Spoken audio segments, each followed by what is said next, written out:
Hello everyone, welcome to the lecture number 9 on electricity. In this lecture, we are learning some more problems on electricity, which will be the last part of this topic. Okay, dear students, let's move on to another problem. So, the question is, or the problem is, what will be the current drawn by the electric bulb of 40 watt when it is connected to a source of 220 volt? That is the problem.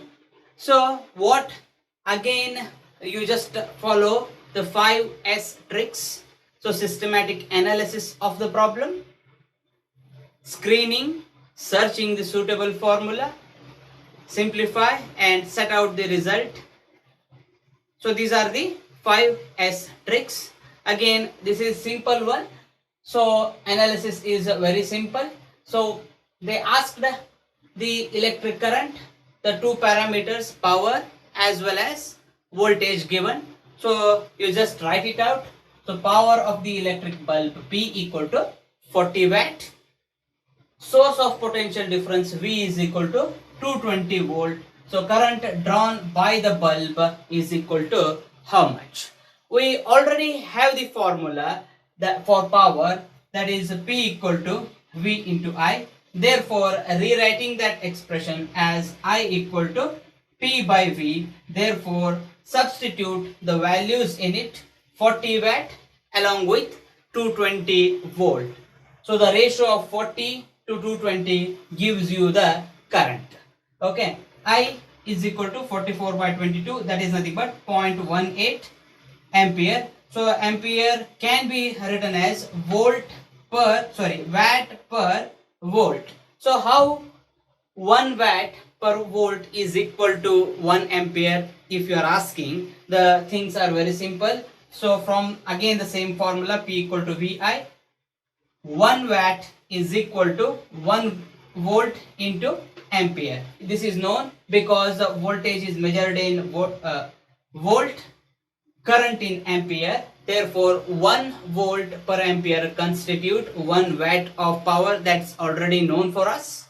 So 1 ampere can be rewritten as 1 watt divided by 1 volt. Therefore 1 watt per volt is nothing but 1 ampere of current. You just go through to these steps to get the correct unit. Okay, let's move on to another problem. An electric bulb rated 220 volt and 100 watt. When it is operated on 110 volt, find the power. This is the problem. So an electric bulb is rated 220 volt and 100 watt. It is the rating of the electric bulb. They are asked to calculate the power when the potential difference becomes 110 volt. Okay, so let's try to screen that. Potential difference of the bulb in first case, I am making this in two different cases. One is with respect to first voltage, that is 220, and next will be 110, that is taken as case 2. Okay, all right. So potential difference of the bulb in first case, that is V1 is equal to 220 volt. So the power rating is also given, that is P1 is equal to 100 watt. So we need to find out resistance of the bulb. Then it is easy to go for the power in the second case. Okay, so just try to write the second case potential difference also, that is V2 is equal to 110 volt. Now you need to find out what is the power in the second case. Okay, I hope you got the screening or given things right. Now I am making this in two steps. So first to find the resistance of the bulb, and second to calculate the power in the second case, that is voltage operated on 110. Okay, So we have this formula P is equal to V square by R. So we are already derived this formula, that is P equal to V square by R. Bringing that formula in, that is P equal to V square by R. Therefore, R is equal to, R can be written as R, we want the resistance R, therefore R is equal to V square by P by cross multiplication technique. So, making this V square as a V1 square according to the first case and P as P1 in the first case, therefore substitute the values in the given formula. By that 220 volt square divided by 100 watt, that gives you R is equal to 48,400 divided by 100 volt square divided by volt into ampere. Watt can be written as volt into ampere. Therefore, you left out with 484 volt per ampere. Volt per ampere is nothing but that is the resistance, and hence it is written in ohm, and hence we are writing R as 484 ohm. So we got the resistance of 484 for the bulb. Okay. Now second step is to calculate the power. So when the voltage is 110 volt, again you use the same formula, P is equal to V square by R, and it can be rewritten as P2 is equal to this time I'm sorry, here it is V2 square divided by R. That R is carried over here because initially they don't know what exactly the resistance of the bulb. So once we have that value of resistance, it is easy to calculate power in the second case. Therefore, P2 is equal to V2 square by R. So substitute the values, 110 volt square divided by 484 ohm. So 12,100 divided by 484 volt square divided by ohm. Just rewrite volt square as ohm like this. So P2 is equal to 25 volt square divided by ohm means what? Volt per ampere. Volt per ampere is nothing but ohm. So volt and volts, one of the square of the volt cancel each other. You left out with and just shuffle the ampere on this side. Therefore 25 volt into ampere. Volt into ampere is nothing but watt. Therefore power P2 is equal to 25 watt. Dear students, let's move on to another problem. Several electric bulbs designed to be used on 220 volt electric supply line are rated 10 watt. How many lamps can be connected in parallel with each other across two wires of 220 volt line if the maximum allowable current is 5 ampere? This is the problem. So several electric bulbs are designed on 220 volt supply as well as 10 watt of power. So using these two, 220 volt supply and 10 watt of power, they have designed several electrical bulbs. Okay. So how many lamps can be connected in parallel with each other?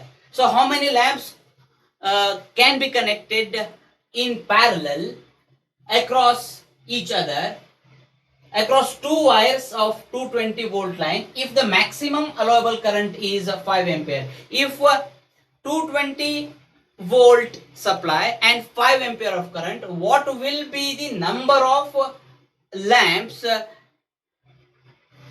What will be the number of lamps they asked for? Okay, for 220 volt line and maximum current drawn, that is 5 ampere. Okay. So let's try to screen them. Supply voltage V is equal to 220 volt. So supply voltage to design that those several bulbs is equal to 220 volt, and power rating is 10 watt, and maximum allowable current is 5 ampere for that. Therefore I keep I is equal to 5 ampere Therefore, we need to find out resistance of the each bulb. What will be the resistance of each bulb? Okay. So, and after getting the resistance of the each bulb, we can go ahead towards the finding number of bulbs. That is equal to n, and n is equal to how much? Now, step number 1, it is to calculate resistance of the each bulb. What will be the resistance of each bulbs? Okay. So T, that is R1 is equal to V square by P, that is already known for us. V square by P is nothing but R. Here I am considering it as R1, that is the resistance of the each bulb. So substitute the values here. 220 volt divided by 10 watt, 220 volt square divided by 10 watt. Therefore, R1 is equal to 220 into 220 by 10 volt square divided by volt into ampere. Watt can be written as volt into ampere. So, volt square divided by volt into ampere. You left out with R1 is equal to 48,400 divided by 10 volt by ampere or volt per ampere, and hence 4,840 ohm will be the resistance of each bulb. Okay. Now let's try to find out the resistance of the circuit. So once you arranged those resistances in parallel, so what will be the resistance? Okay, so that resistance is taken as total resistance of the circuit. So according to the Ohm's law, we know that V equal to R into I, and hence R equal to V by I. It can be rewritten as total resistance, and hence the name RT. RT is equal to V by I. So you use this 220 and 5 ampere to get the total resistance of the circuit, and hence 220 volt divided by 5 ampere, you are left out with 44 ohm.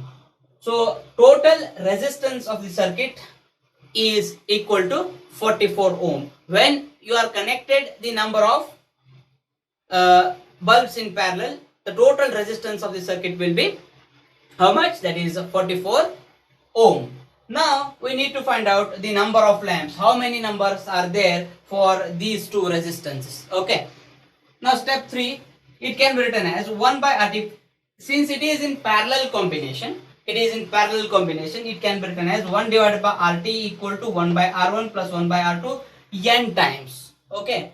So it can be rewritten as 1 divided by RT, which is equal to 1 divided by R1.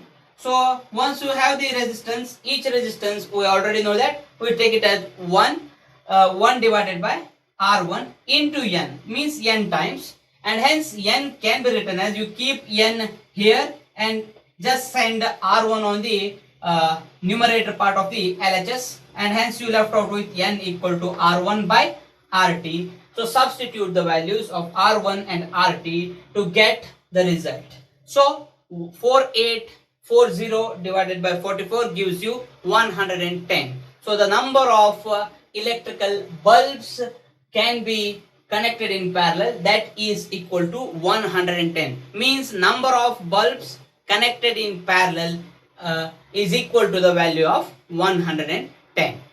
Dear students, let's move on to another problem, which is based on commercial unit of power or commercial unit of energy. Okay. A radio set of 60 watt runs for 50 hours. How much electric energy is consumed? Okay. A radio set is there. It is having the power rating of 60 watt and it runs for 50 hours. Okay. So write the power of the radio set, that is P equal to 60 watt. Time T is in 50 hour. Electric energy consumed E equal to how much? Okay, we have this expression. See, from the definition of power, that is the energy consumption by time, that is nothing but power. So P is equal to E by T, and hence E, the energy consumption, which is the product of power and time. So substitute the values of power and time. So 60 watt into 50 hour, and hence E equal to 3000 watt hour. 3000 watt hour can be written in kilowatt hour, as 1000 is nothing but 1 kilo, and hence E is equal to 3 kilowatt hour. So energy consumption of the radio set is equal to what? 3 kilowatt hour. So it can be written in terms of joule. So kilowatt hour can be transformed into joule, as 1 kilowatt hour equals to 3.6 into 10 to the power 6. It is already known. So substitute the value of 1 kilowatt hour in that. So you left out with the E equal to 3 into 3.6 into 10 to the power 6 joule. So if you multiply that, so E equal to 10.8 into 10 to the power 6 joule. Students, let's take one more problem. A refrigerator having the power rating of 350 watt operates for 10 hours in a day. Calculate the cost of electric energy to operate it for 30 days. The cost of electric energy is rupees 3.40 per kilowatt hour. Okay, so rupees 3.40 is assigned for 1 kilowatt hour, that is 1 unit. Okay, commercially it is taken as 1 unit or 1 kilowatt hour. So power rating of the refrigerator 350 watt, P is equal to 350 watt. It can be written as 0.350 kilowatt. It can be rewritten as 0.350 kilowatt. So time for 30 days, T is equal to 10 hour into 30, that is 300 hour. So in each day you are getting 10 hour of consumption, and hence for 30 days that is equal to 30 into 10 hour, that is 300 hour in a month. Okay. So what will be the energy consumed? E is equal to how much? So the cost of electric energy is rupees 3.40. So for 30 days, what will be the cost of energy they are asking for? Okay. So step 1, to find the electric energy, that is very simple. E is equal to P into T, which is the formula used in the previous problem is well. So 0.350 kilowatt into 300 hour, that is nothing but E is equal to 105 kilowatt hour. So 105 kilowatt hour is utilized for 30 days. Okay. So cost of energy for 30 days, that can be written as, just multiply energy consumption with the rate. Okay. So the rate will be 3.40 rupees, and hence 3.40 into E, that is 105 kilowatt hour into 3.40 rupees, and hence you left out with 357 rupees for kilowatt hour. For 1 kilowatt hour, for 30 days, the rate will be 357 for the refrigerator utilized 10 hour per day. Okay. Dear students, let's go for the final problem of the topic. Calculate heat produced when 96,000 coulomb of charge for 1 hour is transferred through a potential difference of 50 volt. So you are asked to calculate heat produced when 96,000 coulomb of charge is therefore 1 hour through 50 volt potential difference. So write it out. Charge Q is equal to 96,000. Time is 1 hour. 1 hour means 3600 seconds. So potential difference is 50 volt. So you need to find out first current is equal to how much, and also resistance is equal to how much, and then we will move to the heat produced. Okay. So from the definition of current, it is the ratio of charge and time, and hence I is equal to Q by T. Substitute the values. 96,000 coulomb divided by 3600 seconds. That left is the left out is I is equal to 26.67 ampere of current. So the current in this case is 26.67 ampere. So from Ohm's law, it can be, means resistance can be calculated as the ratio of V by I. So substituting the values 50 volt by 26.67 ampere, you left out with 1.87 volt per ampere. It is nothing but ohm, and hence the resistance R is equal to 1.87 ohm. Now, after finding I and R and having T already, it is easy to calculate the heat produced in the circuit. That can be written from the Joule's law. That is, the amount of heat H is equal to square of the current and resistance and time. So substitute the values for current, resistance and time. That is 26.67 ampere square, 1.87 ohm, 3600 second. Multiply all those, you left out with 47,88,396.8 joule. That is the amount of heat produced. The amount is very high, so just rearranging the things, come back 1 2 3 4 5 6, therefore 10 to the power 6 here, 4.78 into 10 to the power 6 joule, and hence the amount of heat is equal to 4.78 into 10 to the power 6 joule. The amount of heat produced is this much. I hope you understood all these problems discussed in part 1, part 2 as well as part 3. Students, to solve these problems, please take care of each and every step along with the 5 asterisks and do hard work to get these problems in your mind. This ends the electricity lesson. If you are having any doubts regarding the topic, so we have already created the WhatsApp group. Take my number and collect the number of problems you are facing and send to my number. By that we can solve your problems. So thank you very much for watching all these clips. I hope you enjoyed. Thank you once again. Bye bye.